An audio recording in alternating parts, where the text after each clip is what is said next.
right. Do I have a halo? No halo. Okay. You know, a lot of you guys have been asking me what components are going into my solar system. And the answer is, I don't know. You know why I don't know? Because that dude right there holding the camera knows. We've got an EG4 6000EX 48HV. The HV stands for high voltage. High volume, all right, we're gonna rock with this. That means that you can put up to 500 volts DC on the input side. That's what's gonna come from the roof, from the solar panels.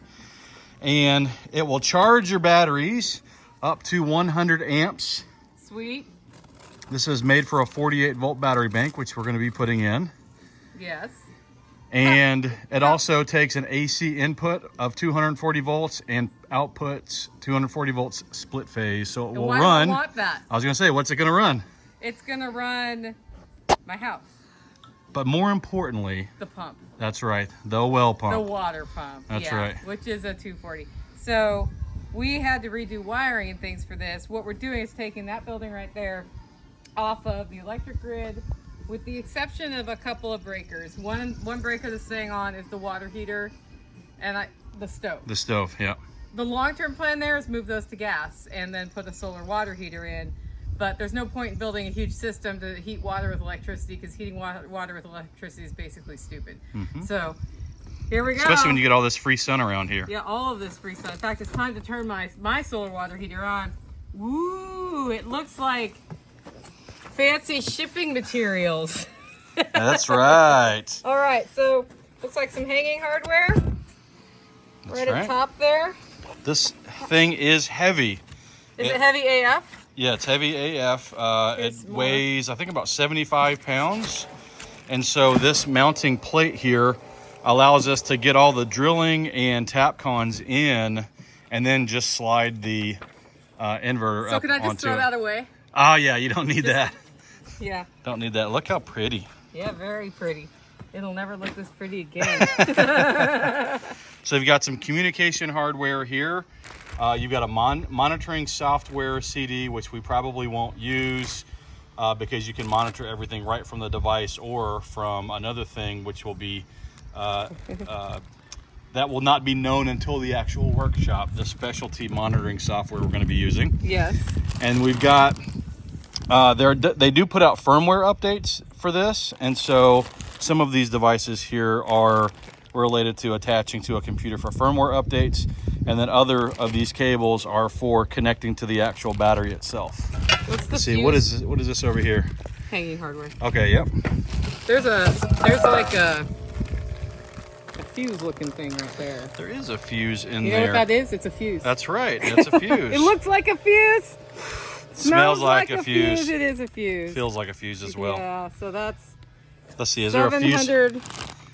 I don't see a fuse holder in there, so we'll figure out where that goes. We've got a fuse for the AC side and for the DC side, or a breaker more accurately. All right, so am I supposed to lift this puppy I up? was gonna say, if you want to switch hands and grab the camera, I'll Yeah. take it out of the box All right, for you. sounds good.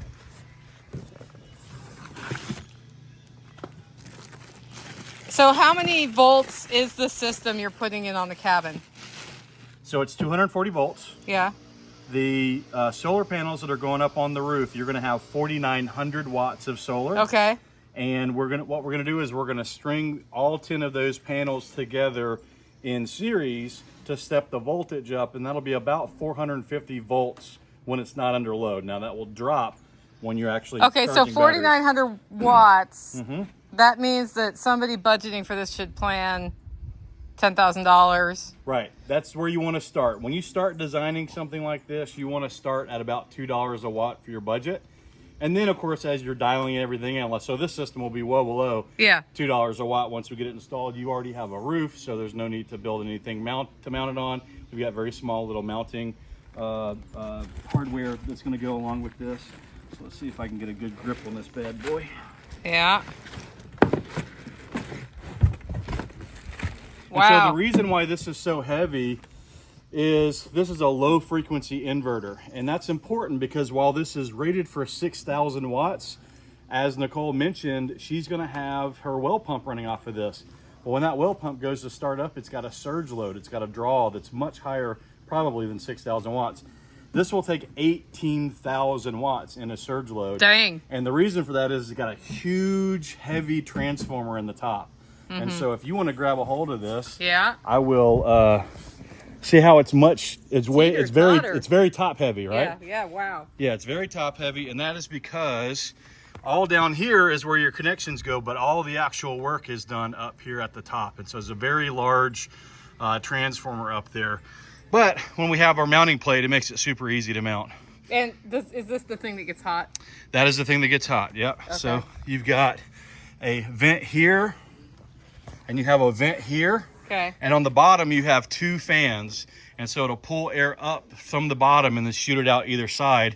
And obviously, the top part gets hot, so that's where the vent is. Yeah, that makes sense. And then in the summertime, is that a risk that it gets too hot?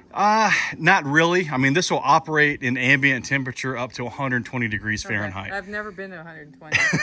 Yeah. You get humid as can be. Yeah. Yeah. So this device, you don't want it to be rained on, but it's got a pretty good system for keeping itself dry. And once those fans are blowing that air through there, you're not going to have condensation and things building up on the inside. So in the winter time, it'll keep pipes from freezing? I wouldn't go that far. But it will definitely throw off some heat. You will be able to tell a difference when you walk into that room. Yeah. When you're running, because both the batteries and the transformer will get hot as they're being used. Right. Which will hopefully mostly be at night in the summertime. That's right. That's right. Yeah, during the day we're just running off of solar. And we all know the Rednex is an energy hog. Yeah, especially when you've got water pumps and everything else running all day. All of that will essentially run off of solar all throughout the day. Yeah, cool. All right. All right, tune in for the next video. Woo! Which will probably be posted after the workshop as part of some sort of package. Probably, yeah. And so you actually be able to, even if you can't attend, you'll be able to see all the steps to go along with getting a system like this installed. Yeah. As well as a budget breakdown. Cool. All right. Thanks, Sean.